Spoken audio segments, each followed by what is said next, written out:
Good afternoon, everyone. When I was first approached and asked if I would give my thoughts in this graduation ceremony, I wasn't quite sure where I should begin. And so I thought, maybe I'll just tell everybody a little bit about myself. But most of you know my name. Most of you know me by reputation.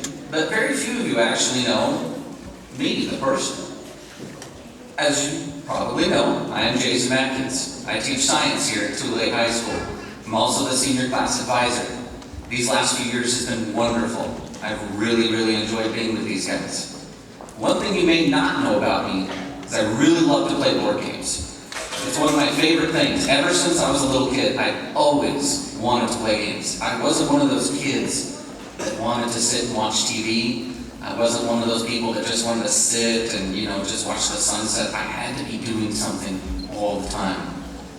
My favorite board game, by a long shot, is the Game of Life. Now, most of you probably played the Game of Life. It's the one where you have the wheel and you try to spin it and it never spins right, and it always gets stuck all the time. It wasn't until much later where the internet was invented that I knew to put baby oil on the inside of the wheel that makes it spin.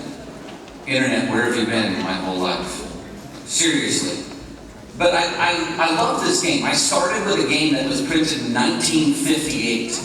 And in 1958, the doctor made $20,000 a year. The school teacher made $4,000 a year. Now, don't worry, all of you great community members out there, we as a staff at Tule make a little more than $4,000 a year. We're okay. But as the years went on, they kept releasing new games, and the salaries would go up. By the 1990, the doctor was making $100,000, the teacher was making 20, so we are making progress there. But it was up until 1996 they finally switched it. Now, those of you who've played the older versions know that at the end of the game, you could sell your kids back at the end of the game. And so it was great if you could fill up your little station wagon of people, and then you'd have to stack another one on top of it to put more kids in there, because at the end of the game, you could sell those things back at your retirement. Now, I am married and I have 2 children myself. I'm really looking forward to the day I can sell those kids back. But in 1996, they finally changed it. And they changed it to put a little space getting close to retirement, where for every kid you have to pay for them to go to college. And all of a sudden it's like, man, I don't want kids anymore. This is bad. $150,000 a kid? Really? $150,000 a kid? I see a lot of dollar signs up here. And I see a lot of family members in the center section. You guys are in trouble. But one of the reasons that I really like the Game of Life is it's not really representative of the Game of Life. You see, in the Game of Life, you have one objective and only one. By the end of the game, have the most money. Whoever has the most money wins. I am here to tell you today, graduates, the class of 2015, that's not the object of the Game of Life.